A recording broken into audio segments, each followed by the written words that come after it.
നമസ്കാരം. കുറച്ച് ദിവസമായി വീഡിയോ ചെയ്തിട്ട്. തമിഴ്നാട്ടിലെ ഡിസ്കോ സിനിമയുടെ ഷൂട്ടിംഗ് ലൊക്കേഷനായിരുന്നു. ഇപ്പോൾ കഴിഞ്ഞ ദിവസമാണ് വന്നത്.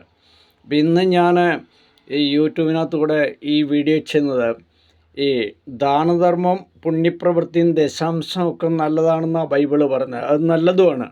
പക്ഷേ ബൈബിളിൽ തന്നെ പറയുകയാണ്, തോബിത്തിൻ്റെ പുസ്തകത്തിൽ, നിങ്ങൾ മറ്റൊരാൾക്ക് അഹിതമായത് ചെയ്യരുതെന്നാണ് പറഞ്ഞത്.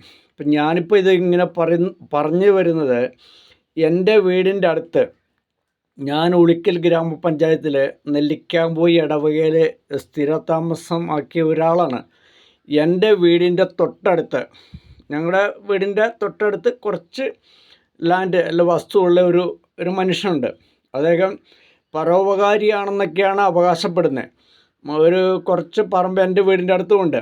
ഇദ്ദേഹത്തെ പറ്റി പറയുകയാണെങ്കിൽ, ഇദ്ദേഹം മറ്റുള്ളവർ കാണുവാണെങ്കിൽ ദാനധർമ്മം ചെയ്യും, മറ്റുള്ളവർക്ക് പ്രഹസനം എന്ന് വേണേൽ പറയാം. അപ്പോൾ ഈ വ്യക്തി ചെയ്ത് എൻ്റെ വീടിൻ്റെ തൊട്ടടുത്ത്, അതായത് എൻ്റെ ബാത്റൂമിൻ്റെ പുറകിൽ വേറൊരു കുടുംബത്തിന് കുറച്ച് സ്ഥലം കൊടുത്തു. അവതാര്യം കൊടുത്തതാണ്. മറ്റുള്ളവരുടെ മുമ്പിൽ ഞാൻ വലിയ അവതാര്യം കൊടുക്കുന്ന ആളെന്ന് അറിയിക്കാൻ വേണ്ടി കൊടുത്തു. പക്ഷേ ഈ വ്യക്തി അവിടെ ഒരു വീട് കൊടുത്തപ്പം സംഭവിച്ചെന്നറിയാം, എൻ്റെ കുടുംബം വരെ എനിക്ക് നഷ്ടപ്പെടേണ്ടി വന്നു. കാരണം വീട്ടിൽ നിന്ന് പുറത്തിറങ്ങാൻ പറ്റാത്ത സാഹചര്യമായി. കാരണം ഈ ബാത്റൂമിൻ്റെ പുറകിലാണ് ഈ വീട് കൊടുത്തത്. അപ്പോൾ അവിടെ ഇരുന്നിട്ട് ആ വീടിൻ്റെ ഗൃഹനാഥൻ എന്ന് പറയുന്ന വ്യക്തി രാവിലെ മുതൽ വൈകുന്നേരം വരെ ഇങ്ങനെ വീടി വലിച്ച്, സിഗരറ്റ് വലിച്ച്, മദ്യം കുടിച്ച് അവിടെ ഇരുന്ന് ഇങ്ങനെ അതിൻ്റെ പുകകളെല്ലാം വിട്ട് കഴിയുമ്പം അതെൻ്റെ വീട്ടിലേക്കാണ് വരുന്നത്. അപ്പം എനിക്ക് കതക് തുറന്ന് പുറത്ത് ഇറങ്ങിയിരിക്കാൻ പറ്റാത്ത സാഹചര്യമാണ്. അതുമാത്രമല്ല, എൻ്റെ ഫാമിലി ഇവരുടെ ഈ ശല്യം സഹിക്കാൻ വയ്യാത്തതുകൊണ്ട് ഈ ഫാമിലി വേറെ സ്ഥലത്തേക്ക് വീടും വെച്ച് പോയി. അപ്പോൾ അത്ര ഉപദ്രവമാണ് ഈ മനുഷ്യൻ ചെയ്തത്. നെല്ലിക്കാമ്പൂയി ഇടവകയിൽ പാരമ്പര്യമായിട്ട് താമസിക്കുന്ന ഒരാളാണ്.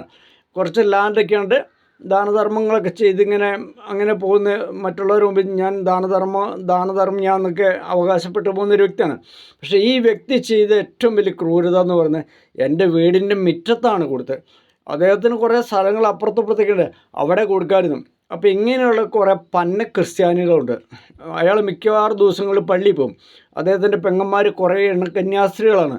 പക്ഷേ ഇതൊക്കെ ഒരു തരത്തിൽ പറഞ്ഞുകൊണ്ടല്ലോ ചുമ്മാ പേക്കുത്തുകളും പ്രഹസനങ്ങളുമാണ്. കാരണം മറ്റൊരാളെ നശിപ്പിച്ചിട്ടാണ്, ഒരു കുടുംബത്തെ നശിപ്പിച്ചതല്ല, വേറൊരു വ്യക്തിയെ നശിപ്പിച്ചിട്ടാണ് ഇദ്ദേഹം ഈ പണി ചെയ്തേക്കുന്നത്. അപ്പം നിങ്ങളൊന്ന് ആലോചിച്ച് നോക്കിയേ, ഇങ്ങനെയുള്ള മാന്യന്മാരും ഉള്ള സ്ഥലത്താണ് താമസിക്കുന്നത്. എൻ്റെ വീടിൻ്റെ തൊട്ട് മുറ്റത്ത് ഒരു വീട് കൊടുത്തേക്കുന്നു.